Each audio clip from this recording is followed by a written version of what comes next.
Have you ever heard of the Mattachine Society? I mean, I have no idea if I'm saying that right, and I pray to the gay gods that I don't get smited for saying that wrong. How about the Daughters of Bilitis? What in fact is a homophile organisation?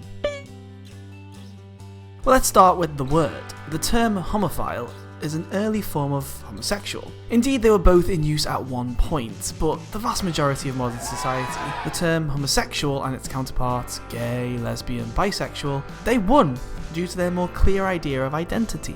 If you break down the word homophile, homo comes from the Greek word meaning same, whilst the latter, philia, I didn't actually write the word philia in ancient Greek myself, I found it.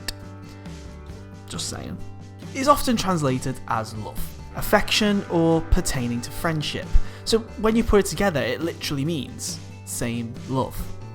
So early LGBTQ+ rights organisations fostered the term homophile due to this emphasis on love, as opposed to sexuality, as a lot of the negativity aimed at the community around post-war 1940s and 50s, pre-Stonewall era, was geared towards a belief that those who engaged in homosexual acts were doing so out of a sinful lust, as opposed to romantically being involved with one another. These organisations were the earliest form of equal rights groups that largely focused on the LGBT+ community, of course more towards the L and the G, as society stemmed around a more binary viewpoint at this time regardless of, queerness. It was only as time moved on, post-Stonewall, way past Stonewall, that the B felt more part of the group, and T, finally, stopped facing prejudice from its own queer community, as in, not being ridiculed for entering into a gay bar by gay men and that kind of thing. How could you discriminate against me in my own community? This bar is called Boy Lounge. We have a specific clientele. Gay, under 35. White? Frankly, yes. The New York City nightlife is segregated. Look, I'm not throwing a costume party. Everybody needs someone to make them feel superior. That line ends with us, though. This shit runs downhill past the women, the blacks, Latins, gays, until it reaches the bottom and lands on our kind.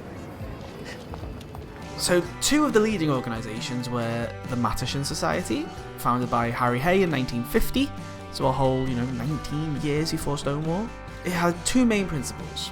It called for a grassroots movement of gay people to challenge anti-gay discrimination, and it recognised the importance of building a gay community. The second was the Daughters of Bilitis, founded in 1955, notably by the couple Phyllis Lyon and Adele Martin. Now, whilst this organisation has roots in being more of a social club for lesbian and bisexual women, they did take influence a little bit later on from the Mattachine Society to become a little bit more political. Whilst there are some who would argue that whilst both organisations helped start the LGBTQ+ rights movement, their approach was a little too subtle. This would lead to the more radical steer post-Stonewall to the likes of the Gay Liberation Front, because it felt like, they were getting stuff done.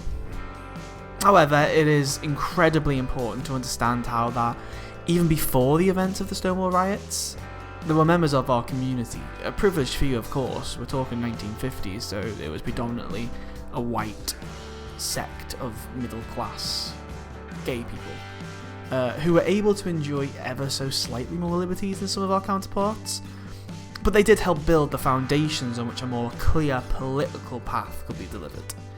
Post-Stonewall, when, it hit the fan.